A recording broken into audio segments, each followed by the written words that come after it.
Tak, milí priatelia, ja som naozaj ešte neabsolvovala žiadny zákrok okolo očí. Pani doktorka to môže potvrdiť. Tieto okuliare mám. Prečo?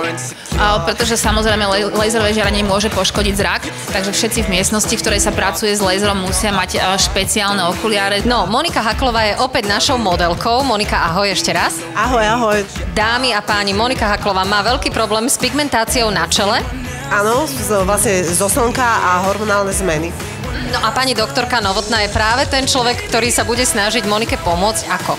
Tak áno, je to stále viac žien, ktoré nás vyhľadávajú, pretože to slnko je veľmi silné, užívame rôzne lieky, rôznu kozmetiku a potom následkom toho vlastne vznikajú takéto pigmentácie.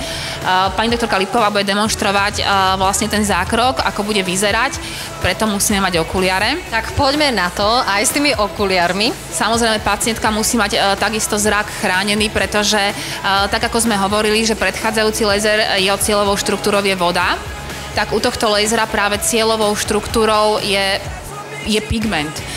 Pigment sa nachádza aj v oku, takže im mohol poškodiť oko, preto musí mať okuliarky. Pani doktorka ich nasadila, dáme si ich aj my. A bude to bolieť?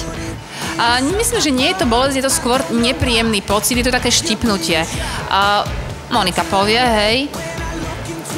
Takže teraz pani doktorka priloží ten kryštál pulzného svetla priamo na pigmentáciu.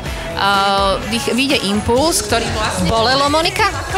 Ne, iba som sa zlákla v pohode. No, super, tak poďme ďalej. Hej, to je to, čo som hovorila, že je to neprenosná skúsenosť, kto to nezažil, nevie to posúdiť. Nie je to bolesť, len to je možno taký moment prekvapenia, na ktorý sa nedá pripraviť.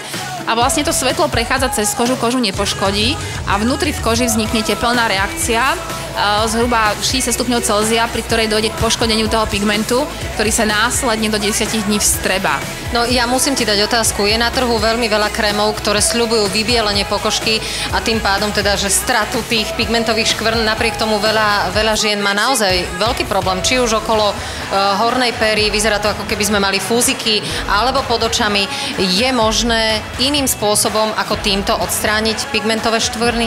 Hej, tak existuje množstvo krémov, samozrejme, tie, ktoré sú naozaj účinné, obsahujú hydrochinón, tie nie sú na našom trhu, ale takisto majú svoje vedľajšie účinky, nežiaduce účinky, tá koža extrémne zčervenie po nich, je veľmi vydráždená a u nás sa ani nepredávajú. Takže toto v tejto chvíli je najúčinnejšia metóda, priamo po zákroku škvrna zčervenie a niekoľko dní ešte pretrváva taká tá tmavšia hnedá farba, takže treba to kryť make-upom. Škvrna potom sama zmizne. Tak ja ti veľmi pekne ďakujem aj za túto informáciu a za všetky, ktoré sme tu dnes mali možnosť počuť. Vidíme sa opäť v pondelok o týždeň. Pekné ráno. Pekné ráno, ďakujeme.